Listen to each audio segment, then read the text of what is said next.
Does this look alright, or do you want me to like stand in front of the bike, or what?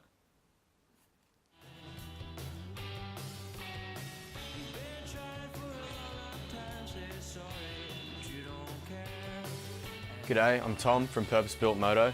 We're going to run you through installing the black box signal module using our quick connect guide that you get in the box, along with our 3-button switches. Before we dive into that though, I'm going to run you through a few features of the black box. So when you purchase the black box module, it comes with the module itself, a quick connect guide to show you how to hook it all up, and a flow chart to show you how it all functions. Black box will run you high and low beam, left and right indicators, and also has a hazard mode. The indicators have 2 separate timeout functions, the first being 5 seconds for a quick lane change, the second being 25 seconds for a left or right turn. These will operate depending on how long you push the buttons down for. Before installing your black box module, you want to at least have your push button switches done, preferably your headlights and indicators too. Once you're finished with that, we can come down the back of the bike and we've got the battery box and fuse underneath the tail, and then this section here will eventually be under the seat.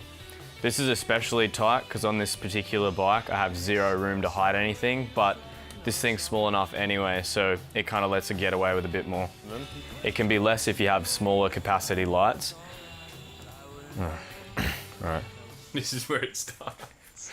Dude, you don't make it any better, alright? You're just laughing at me.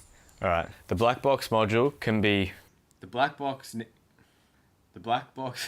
Fuck! The black box needs to be protected by a maximum of 15 amp fuse.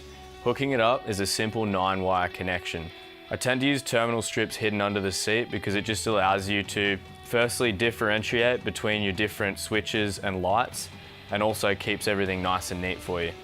On your terminal strip, you'll have your positive and neutral, the larger gauge cables being your low beam, high beam, left and right indicator lighting feeds, and then the smaller cables being your high and low beam dipper switch, left and right indicator buttons.